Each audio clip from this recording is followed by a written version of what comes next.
Hello, everyone. Welcome back to our weekly series. This week's episode is It Takes a Village. Our series continue, and this week's episode features my amazing friend Greta, our lupus warrior. Yes, girl, she's in the building.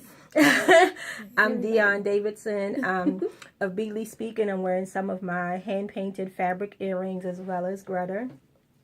Yes. And we're excited about talking about Greta's journey, and she's excited about sharing how she has improved her life since finding out about lupus. So let's jump right in. Yes. You ready? I'm ready. Let's do it. So tell us when you were diagnosed with lupus. Yes. I was diagnosed with lupus December 2015.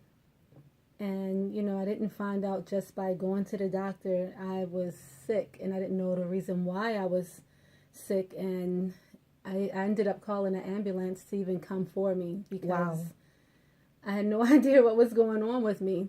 I couldn't walk. I couldn't, nothing. Everything was a struggle at that point in time. And I was in the hospital for about a week. And within that week is when I slowly, they slowly diagnose you and poke and everything with you. I don't even know how much time they drew my blood. I was so sick of seeing the doctors come in and say, oh, well, let me take some more blood from you. Let me take some more blood. And that's an experience I would never want nobody to go through. Right. And, just that part of it was... I thought lupus was... I didn't even know what lupus was, actually. Right. What type of lupus did they diagnose you with? It was lupus SLE. Okay.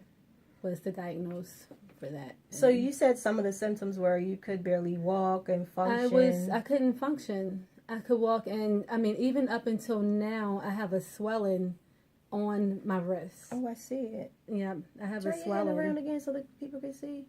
Swelling. Yeah. Right at the top. If you see right at the top of my wrist, that, it's hard for me to even grip anything or to hold anything. Or sometimes when it rains, and you know how old people talk about when it rains. Let me call Greta. It's gonna rain today, girl.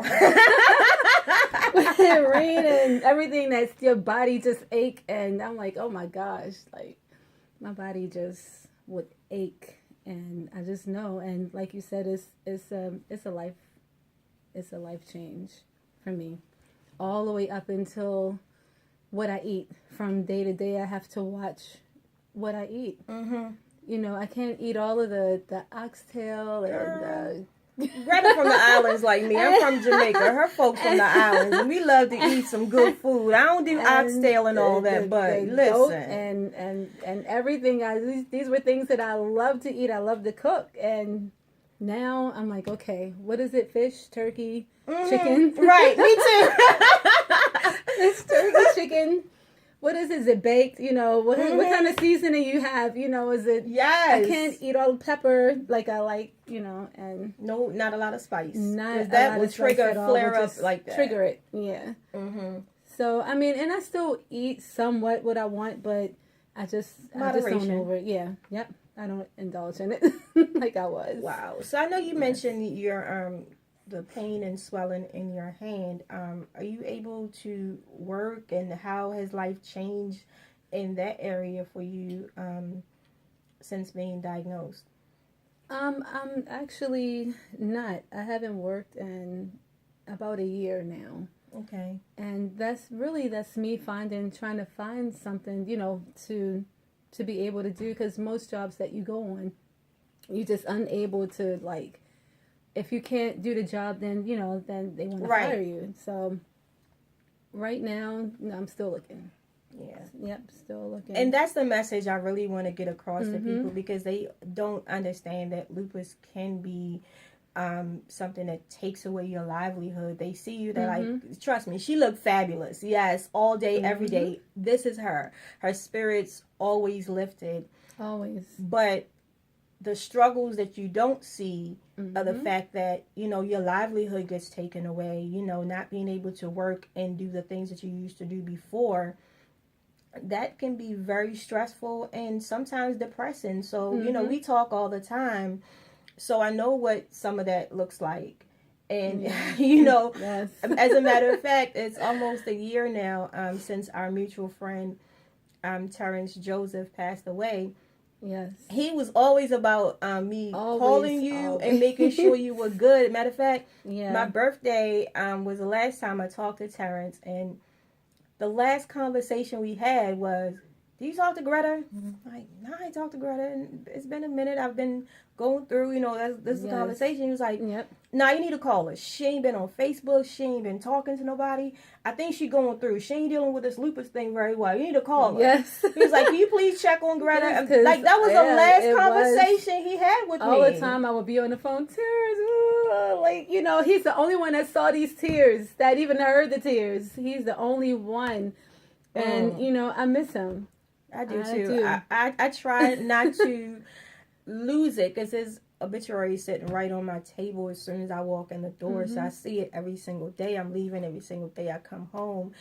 And I don't forget that. He was like, "Check on Greta." I'm like, "Oh, did I call Greta this month?" I literally like, it's in my brain, because that was the last conversation I had with Terrence. Like, did you call Greta?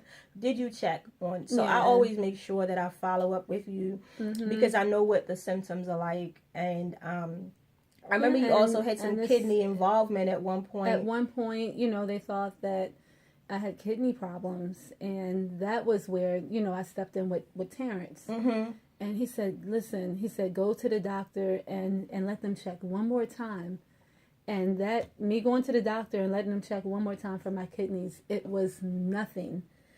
It was nothing wrong with me. But that's how lupus is, though. Nothing wrong with me at all. It could look, your organs could look like stuff is going on with your organs initially when you're having that flare up. When I had, and nothing. And I called him. I said, Terrence, like, I was like, nothing is going on with me.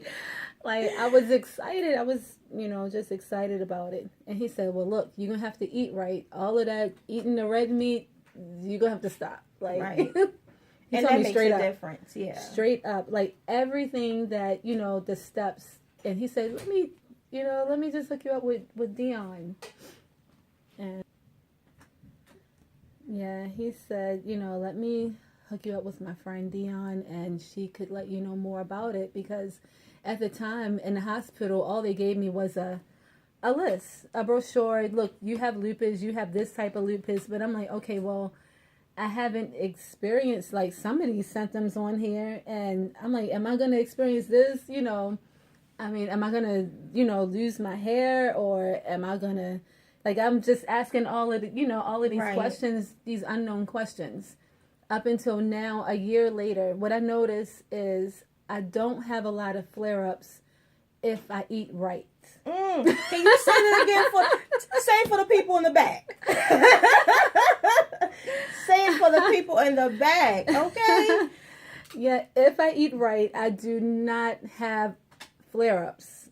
I do not have flare-ups at all if I eat right. The only thing is me taking these prednisone. And the prednisone have me going from gaining 5 pounds to 10 pounds and so on. And right now I'm about 40 pounds overweight. People can't tell because I'm sitting down, but when you see me in a real life, then you'll be like, oh my gosh, look at her. So she fabulous. Don't play her no more. As I'm coping now. I'm coping with having lupus and being overweight with lupus. So I gotta be on that same thing like you. I was there. I was 240 pounds. I went from 190 to 240 pounds with prednisone, and it has taken me literally 2 years to drop the prednisone weight. Literally. And that was hard work, and I'm saying that to say I got you. It's going to take hard work. It's literally just getting out there and working, just walking. Because at first I couldn't walk because my knees were giving out so bad. I could barely, every step I took, my knees would give out. So the advantage is like your knees aren't giving out, so we could do this. Yeah, I'm saying on camera, I got you. Yes. So I Yes, know what I that have to. prednisone weight can do. And, for other people who have been through it, I'm quite sure they know how Yes. prednisone can make your weight fluctuate. And even once you get off of it, it's still... Up and down, up and down. Well, all my life I've been up and down with my weight anyway, but this is the one time with this that it just stuck with me. Like, I just, it haven't been able to, like, go nowhere. Sometimes I'm like, oh, okay, well, I lost 5 or 10 pounds, but this been, like, just... Prednisone is the devil. just stuck with me, and I'm like, what is going on? Like, I need to get rid of this. Yeah. But, the warmer it get, here in Maryland, then, I'll be able to walk. Yeah. And, I can do it. I'll walk around the track, try to go and ride a bike or whatever I was need about to to do. ask you, what are some things that you do to help you, stay focused, to distract you from the pain that you may have with lupus or anything that's going on with lupus? What do you do for fun? Lately, well, it's not fun, but or as a hobby.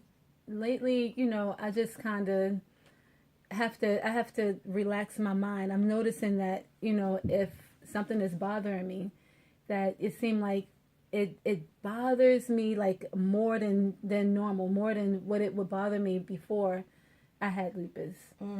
And I just have to like do things like, my favorite TV show, like, myself and my auntie, we sit back and we watch African movies. And sometimes, I put on like my favorite music or something like that. Just something to just ease my mind. You dance, you wind up your waistline. Yes. Yes. Straight island stuff. Wind up your waistline. Everything. Music make you feel irate. Yeah. I totally get that. Well, you see me and people say, you might have the impression that I party a lot. And I'm like, no. I just have to get out sometimes, and you might see me on Instagram or something, and I'm like, hey, and I'm waving, and I'm having fun. And I'm having fun, and that's just what I do.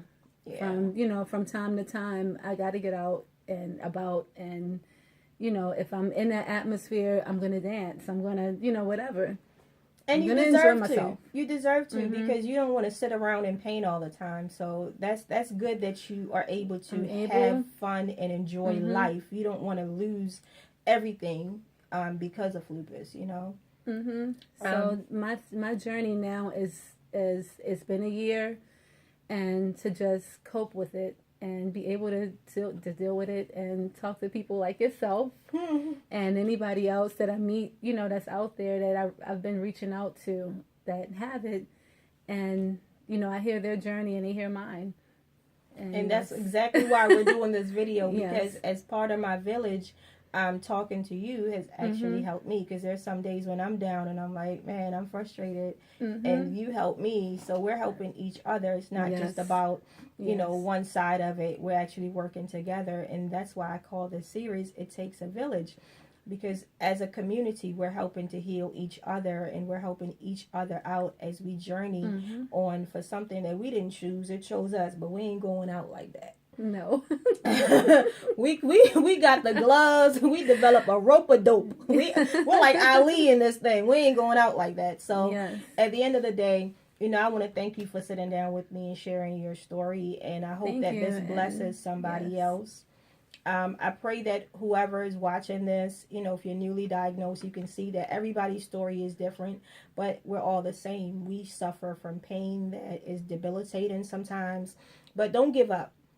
No matter what you go through, just stay the course. It will get better. I mean, she's telling you a year later, some of the symptoms that she has, almost 2 years later, some of the symptoms have actually lessened. And here I am, 3+ years later, I can say it's not as bad as it used to be. So keep hope alive. Stay the course. It will get better. And remember to love on you. Do things for you. Today I went to the movies just to love on me. My birthday coming up. I'm so ready. I'm so ready for cake day. My turn up is going to be a nap. I'm trying to tell you. I'm so sleep deprived. Y'all don't understand. But remember to just be kind to yourself. If you don't do anything else, be gentle to you and make sure that you get proper rest. Even if you can't sleep, at least take time out to rest. And check on somebody that is going through. I mean, I'm not as good as I used to be as far as checking on people, but I do the best I can because my schedule has gotten a little hectic. But just be kind to yourself and continue to stay the course. Until next time, mwah, love on yourself and love on somebody else.